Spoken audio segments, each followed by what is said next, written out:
Hello, my name is Michael Ruggaber, and I've been a priest and a therapist for many years. And I've been recently doing blogs on various impressions of the world around us. I'd like to begin today with an Irish story, since St. Patrick's Day is tomorrow. Pardon me, I have voice problems lately. The story goes in the Great Famine, the potato famine of the 1840s, there was a son and his father taking a walk down a long, dusty road. The famine had reached such a point that he could no longer support his father. He had not enough food for him and for the rest of the family. And they talked a lot about this, and they both realized his father had to go to the poorhouse. And on that long walk, they said nothing. Finally, as the poorhouse came into view, they crossed an old stone bridge. And at the other end was a flat rock. And the father hesitated and stopped and sat on that rock and began to weep bitterly. And the son moved, but steeled himself and told his father that, look, we've done this and discussed this many times. There's no other route to go. And his dad looked up teary-eyed and told his son, I'm not weeping for me. I'm not even weeping for you and your family.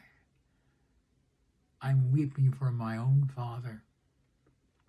Many years ago, as I took him to the poor farm, he sat on this very rock and he wept and wept. And now I understand and I feel his pain. The story exemplifies two types of feeling, communication of feeling, sympathy and empathy. Sympathy, understanding the pain, looking at it, and even in some ways feeling that pain, but at a distance. Empathy, being very much involved with the pain. The Greek meaning in, and pathos meaning feeling, is in the very feeling itself, a communion with that feeling. And that's what the father had for his own father. And the son, sympathy for his father and for his family. I think in many ways in our world we've been missing those very beautiful traits of sympathy and empathy. We've lived a harsh life for a year now. And many of us are no longer here, 500,000. And you'd think we'd be pulled together in one direction against this dreaded foe. But yet in many ways we're divided even now. Hard to believe, isn't it? Look at these masks. We all have had them. We all wear them. We've heard about them for probably a year now. We've heard probably daily the litany of wear the mask, wash your hands, keep distance, watch crowds from inside, etc., etc. Why don't we do it? Why don't we all do it?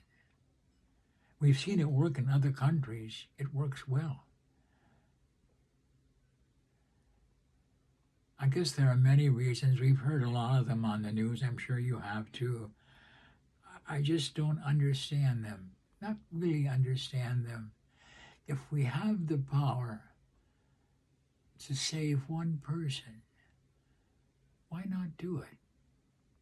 And the mask not only saves them and saves ourselves, our families.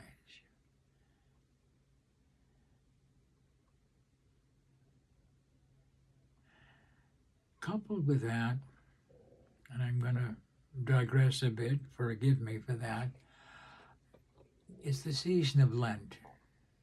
And the Christians, we Christians, and I think many of us are Christian in America, one form or another, we take a journey with Jesus to Jerusalem. Along the way, he teaches us many things. And maybe we need to listen far more than we need to say and talk when we meditate and think on what he has been telling us. Maybe sometimes in silence, he might speak to us, to our souls. On the journey in the Gospels of Mark and Matthew, and I think also Luke, I'm not sure right now, as he reaches Jerusalem, there's a discourse on the last times. What will happen? And one of them is interesting. It's the only time that I can think of in the New Testament where there's specific questions being addressed to each one of us as we face that final judgment. And surprisingly, it's not a list of sins, it's not a list of bad things we do, nor a list of good things we should do. It's a very simple question. As you recall the scene, the great king descends from the heavens and he's ministered to by his angels, and he assembles the sheep and the goats. And I think we're all aware the sheep are the good guys. Sheep, not sheeps. The sheep are the good guys, and the goats are the bad. And the great king addresses the good guys and says, when I was hungry, you fed me. And when I was thirsty, you gave me food, you gave me drink. Naked, you clothed me. A stranger, you invited me in. When I was sick, you visited me. And when I was in prison, you came to me. And the good guys then respond by saying, when did we see you hungry or thirsty or naked or a stranger, etc.? And Jesus says to him, to all of them, as long as you did it to the least of my brethren, you did it to me.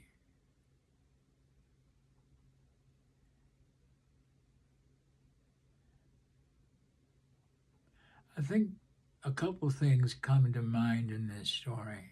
By the way, the bad guys had the converse. The converse thing, where were you when I was hungry? Where were you when I was thirsty, etc.? And they, of course, they are told, or they ask him, well, we never saw that. And they said, and he says it the same thing. Where were you when I was hungry, etc.? But from this story, I think number one, we see there's an identity in Jesus, of Jesus, in every person we meet. Jesus died for that person. Jesus is part of that person. Jesus loves that person. Not always is that love returned, I'll grant you that. But that person is loved. And I think we should be minded of that and very mindful of that situation in people we meet. So often the heat of passion and polemic struggling that we go through, is all that necessary? Is all that? I don't think man is built to operate that way.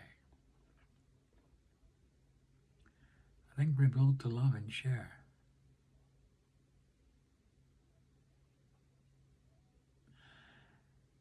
And The second thing, that our lives and the lives we live and how we live our life is not so much an abstraction of the sins we have to avoid and the good things we must do. It's in the normal in commerce between people, how we treat them, how we listen to them, how we respect them,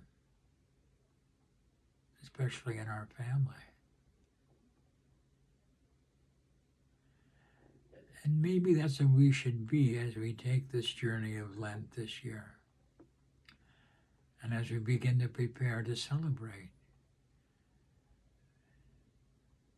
the Triduum, the great 3 feast days, Holy Week culminating in death and resurrection and ascension into the heavens. Something we not only celebrate, we become part of. We share in the resurrection. We share in the ascending and the glory. We share that right now. Peace. Peace to all of you. Have a great day.